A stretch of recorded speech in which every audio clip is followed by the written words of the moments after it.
But I would argue it's not reasonable monetary policy. We should be raising the target. We should be reducing the monetary base, which we increased massively, and we should be raising the target back up into at least in the area of around 2.5%, 3%, something more reasonable given the current conditions. And so I think Milton Friedman had a big impact on monetary policy in that every country now believes that central banks can control inflation. Unfortunately, because they didn't learn the other lessons, we're still in a bind. Thank you.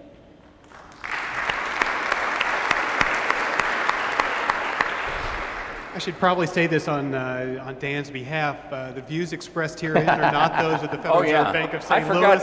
I forgot my usual disclaimer, Yeah, right. but it's pretty obvious. We don't know whose arms Dan is twisting at the Board of Governors, so we'll wait to see how those unintended consequences The views play are mine out. and not the views of the Federal Reserve Bank of St. Louis, nor the Board of Governors of the Federal Reserve System. Very good. Thank you very much. I'd like to make this a two-part question. And the first is, I never understood, and still today do not understand, Friedman's relationship with interest rates, since in my memory it's very fragmented. I'm not an economist. I think at some time that he came out in favor of maintaining a zero nominal rate, which I never understood. And I may be wrong on that, but the second part of my question is that clearly his monetary aggregate policy was counter-cyclical, to expand in times of retraction and to retract in times of expansion.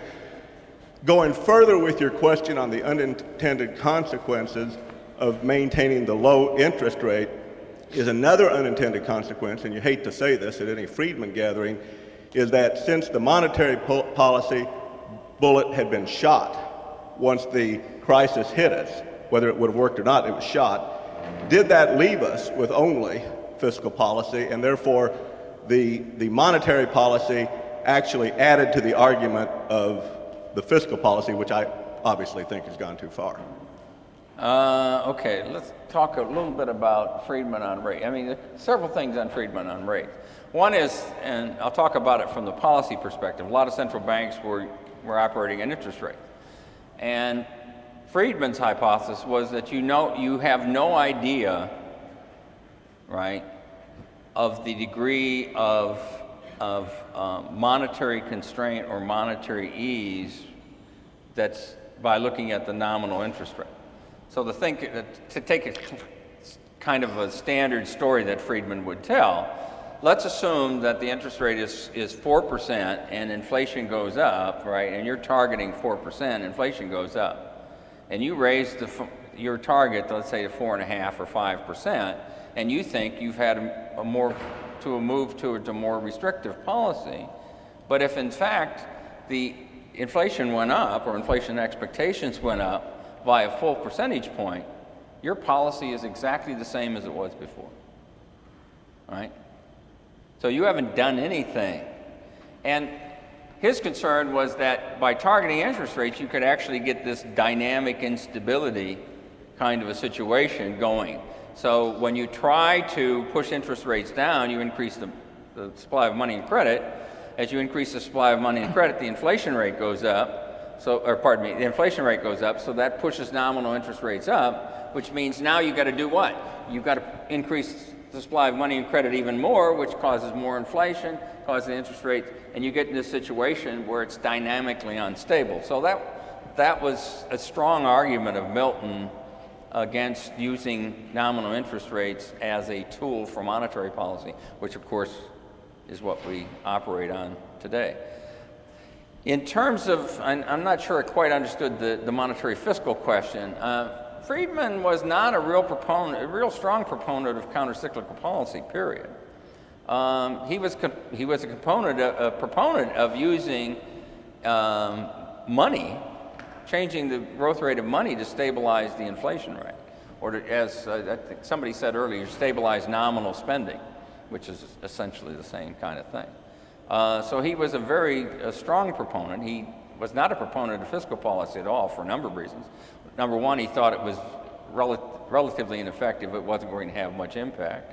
And then there's these, he had these recognition lag, action lag and the implementation lag or something like that. So the recognition lag was, well, first of all, you got to see a policy. You got to see a problem before you can act, right? And then if your fiscal policy, right, if you see a problem, then you got to do some legislation, so that takes time, right? And then when you do the legislation, it takes time to implement it. And his idea was by the time you did all of that and you actually implemented the policy and it started having impact, right, the economy was already covering on its own.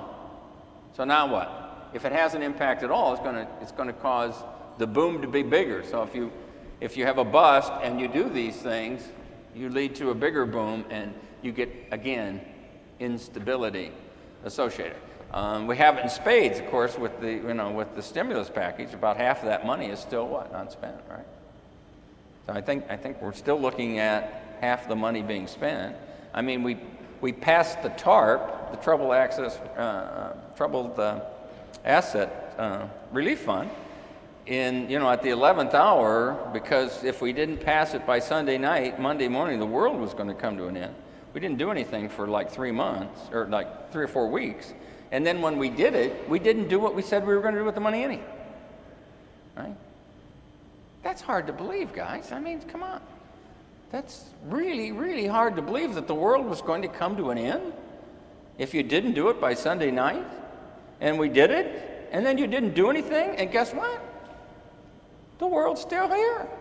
It didn't end. Anyhow, I could go on, but I won't. Good. Let's take one more question. If you could put your prognostication hat on, our national debt right now is $13.5 trillion. And according to the administration, we should add another $4.5 trillion by your 2013 date. And we are financing that with short-term paper at virtually no interest rates. So the interest rate portion of our fiscal spending is pretty low historically. Could you comment on what that's going to look like in 2013 when interest rates start going up and we have $18 billion in debt, and now we got a new health care bill, which is what's going to happen then? One thing that's happened is we've spent so much money and we've gotten ourselves in such a bind that we may actually have to finally do something. Right? So if you look at not only the U.S., but you look at it globally, all right, deficit to GDP ratios I did this for a briefing, so I kind of know. Deficit to GDP ratios for the European Union countries, right, has risen over, since 2007 dramatically. They've risen dramatically. Now, everybody's forecasting, including the United States, by the way, forecasting that would go down in 2010 and 11, right?